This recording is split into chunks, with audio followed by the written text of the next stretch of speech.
Hello dear friends, this is DL Harry and welcome to our video. तो अब हम analyse कर रहे हैं मार्केट को कि शुक्रवार को हमने मार्केट को कैसे ट्रेड किया और अब सॉरी कल हमने मार्केट को कैसे ट्रेड किया और वीरवार को यानी कि कल एक्सपायरी के दिन हम मार्केट को कैसे ट्रेड कर सकते हैं। हम फुट में करते हैं तो ज़्यादा इसमें स्टॉक्स में हमारे इफेक्ट नहीं आता, लेकिन कल क्योंकि स्टॉक्स का भी एक्सपायरी है, फुट का भी, तो हम देखेंगे कि कल कैसा मूवमेंट आता है। बैंक निफ्टी का आप यहाँ पर देख सकते हैं डेली टाइम फ्रेम पे जो कैंडल बनी है, काफ़ी बड़ी ग्रीन कैंडल बनी है और जो एक प्रीवियस यानी कि सोमवार को जो एक रेड कैंडल बनी थी उसको पूरा एनगल्फ कर लिया है। तो यहाँ पर एक अपसाइड का बाइंग का व्यू हमारा काफ़ी अच्छा बन जाता है। 15 मिनट के अगर टाइम फ्रेम में हम देखें तो यहाँ पर आप देख सकते हैं कि मार्केट गैप डाउन ज़रूर ओपन हुआ, लेकिन डाउन साइड की थोड़ी सी मूवमेंट करने के बाद ही इसमें रिजेक्शन आया और उसके बाद कंटिन्यू वन वे मूव दिया। तो इसमें जो स्टडी में पॉइंट ऑफ व्यू से रहता है, 5 मिनट के टाइम फ्रेम पे एक BN का ऑप्शन शॉर्ट करने का एक स्टडी किया, जहाँ पर 36,700 पुट को शॉर्ट किया ताकि स्टडी में इंक्लूड हो। सिर्फ पेपर ट्रेड किया गया है। उसके अलावा क्योंकि मॉर्निंग में ये ट्रेड चल रहा था, इसीलिए बाकी की जो ट्रेड्स थी उनकी मोस्टली मॉर्निंग का मूवमेंट छूट गया था। यहाँ पर सबसे पहले हमने AU बैंक को ट्रेड किया।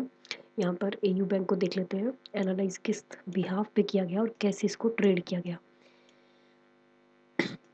ये 5 मिनट के टाइम फ्रेम पे AU बैंक का ओवरऑल चार्ट है। तो यहाँ पर आप देख सकते हैं कि वन वे मूव हुआ अपसाइड का। उसके बाद यहाँ पर देखिए जैसे ही इसने अपनी यहाँ पर देखिए ये गैप डाउन हुआ, तो यहाँ पर हमने ट्रेड लिया एक 1235 पे। जैसे ही ये लो ब्रेक हुआ, ये देखिए ये जैसे ही लो ब्रेक हुआ तो ये लगभग 1235 था। यहाँ पर मैंने अपना ट्रेड एग्जीक्यूट किया, इसको शॉर्ट कर दिया AU बैंक को। और मेरा जो टारगेट रहा वो पहला तो रहा 1228, यानी कि कल का ये जो एक लो बना हुआ था यहाँ तक 1228 के लगभग ये लेवल निकल कर आ रहा था, तो मैंने इसको टारगेट रखा अपना। अब यहाँ पर आप देख सकते हैं कि इसी पर 1228 के आसपास आकर इसने कंसोलिडेट किया। मेरे को 1233 वापस भी ये इसने प्राइस दिखाया और उसके बाद फिर से इसने डाउन साइड का व्यू दिया। यहाँ पर मुझे पहले जो लग रहा था कि ये अभी अपसाइड का मूव दे सकता है और वापस मुझे मेरा SL देखने को मिल सकता है। मेरा SL इसमें सिर्फ मैंने 2 ही पॉइंट का रखा, यानी कि हाई 1237 से 38 के बीच में, लेकिन इसने सिर्फ लो हाई जो लगाया 1233 का लगाया।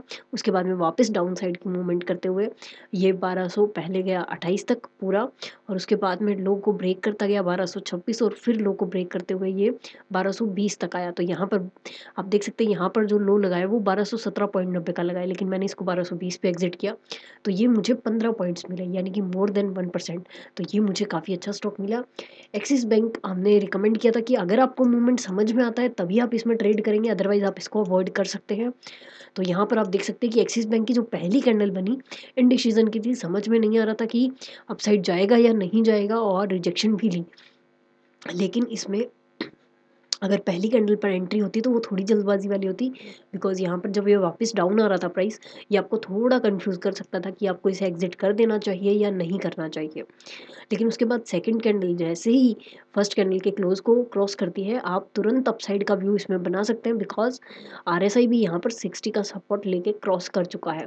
तो यहाँ पर फिर आपका टारगेट जो है वो प्रीवियस हाई निकल के आ जाते हैं। देखिए यहाँ पर आपकी एंट्री बनती है लगभग 712 से 13 के बीच में मार्केट प्राइस पर, और फिर आपका टारगेट आ जाता है 719 से 20 के बीच में, और दूसरा टारगेट आ जाता है ये वाला 725। तो यहाँ पर जो एंट्री हुई वो 713 के आसपास हुई और उसके बाद में वन वे मूव मिला, जहाँ पर हमें टारगेट मिला जो ये हाई आप देख रहे हैं 721 का। यहाँ पर मैंने इसको एग्जिट किया जैसे ही ये सेकंड कैंडल बनी है। कैंडल पैटर्न नहीं मिला, लेकिन मेरा जो टारगेट था वो अचीव हो गया, इसीलिए मैंने इसको एग्जिट कर दिया। उसके बाद में मैंने इसकी स्टडी नहीं की। सॉरी, आगे हम देखते हैं ICICI बैंक। अब इसमें आप देखेंगे कि ICICI बैंक मॉर्निंग में एक अच्छा मूव कर चुका था। इसको मैंने स्टडी में लेट लिया। तो यहाँ पर देखिए जब ये रेड कैंडल बन रही थी तो मुझे लगा कि जो कैंडल पैटर्न के अकॉर्डिंग जो व्यू बनता है वो ये था कि ये 50% तक वापस डाउन आ सकता है, यानी कि 792 तक, जस्ट बिकॉज इसने 800 जो साइकोलॉजिकल लेवल है उसको क्रॉस कर दिया था। और दूसरा था कि RSI को क्रॉस नहीं किया है 60 RSI को, तो इसलिए डाउन साइड का व्यू था कि एटलीस्ट 50% तो ये रिट्रेस कर सकता है। तो यहाँ पर 800 के नीचे यानी कि 799 के आसपास इसमें शॉर्ट किया, और उसके बाद में जो टारगेट रखा वो लगभग 713 93 के आसपास रखा, लेकिन ये प्राइस यहीं तक आया। उसके बाद में कंसोलिडेट किया इसने, और बजाय टारगेट देने के, क्योंकि इसमें एसएल बिल्कुल छोटा था, क्योंकि साइकोलॉजिकल लेवल के डाउन साइड में इसको शॉर्ट किया गया था, तो मैंने साइकोलॉजिकल लेवल के थोड़ा ऊपर ही इसका एसएल रखा। आप मान सकते हैं कि वो लॉजिकल नहीं था, इसीलिए वो पहले हिट हो गया बजाय मेरे को टारगेट देने के। लेकिन अगर आप देखेंगे तो स्टडी बिल्कुल एक्यूरेट थी। अगर ऐसे लॉजिकल रखा जाता तो यहाँ पर ये डाउन आया है, और हमारा जो टारगेट था 793 से 792 के बीच, वो हमें मिलता। तो स्टडी एकदम सही थी, जस्ट एसएल थोड़ा लॉजिकल होना चाहिए। ये हमें समझ में आया कि अगर इस हाई को हम एसएल रखते हैं, यानी कि 803 को, तो हमारा लगभग 4 पॉइंट का एसएल होता, और हमारा टारगेट हमें मिलता 799 से लेकर 792 तक। तो 7 पॉइंट का हमारा टारगेट। तो कंपैरिजन में ये मोर देन 1:1 है, जो हमें लॉजिकल भी मिलता है, वहाँ पर ऐसे लेट नहीं होता। तो ये स्टडी में इंक्लूड हुआ।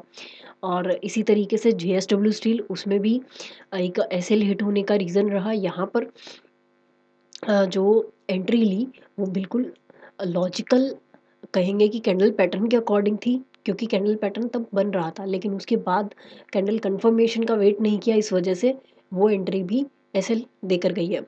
यहाँ पर देखिए ये रेड कैंडल बनी, और क्योंकि ये एक एनगल्फिंग टाइप बन चुकी थी, तो यहाँ पर सॉरी एंट्री हमने ली इस ग्रीन कैंडल पर। इस रेड कैंडल का जैसे ही लो ब्रेक हुआ, यानी कि यहाँ पर आप देख सकते हैं 626.55 है, और यहाँ पर है 626.65। तो ये जैसे ही इसने लो ब्रेक किया, मैंने यहाँ पर शॉर्ट किया, क्योंकि यहाँ पर अगर लो ब्रेक होता है तो हमें ऑलमोस्ट 50% का टारगेट मिलने के चांसेस होते हैं। तो ये 626 से लेकर, और ज़्यादा बड़ा टारगेट नहीं था कि 622 या 23 तक मुझे इसमें टारगेट चाहिए, बस इससे ज़्यादा नहीं।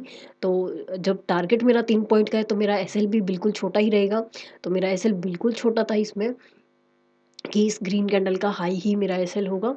बिल्कुल छोटा मैंने रखा 2 ही पॉइंट का, और आप देख सकते हैं कि इसी ने ग्रीन कैंडल बनानी शुरू की, और इसने मेरा एसएल हिट कर दिया। तो यहाँ पर भी 2 पॉइंट का मेरा एसएल हिट हुआ, और आईसीआईसीआई बैंक में भी। तो ये 2 ट्रेड्स मेरे नेगेटिव रहे और 2 ट्रेड्स पॉजिटिव। अब हम चलते हैं कल के लिए, देख लेते हैं कि कैसे मार्केट बिहेव कर सकते हैं और कैसे हम ट्रेड कर सकते हैं। तो सबसे पहले हम डेली टाइम फ्रेम पे बीएन का देख लेते हैं। बीएन का अगर हम ट्रेंड लाइंस ड्रॉ करें, तो यहाँ पर अगर ये डाउनसाइड की जो ट्रेंड लाइन आ रही है, इसको इसने ब्रेक नहीं किया है, और अगर हम यहाँ से एक ट्रेंड लाइन ड्रॉ करें, तो ये सपोर्ट का काम किया है इसने।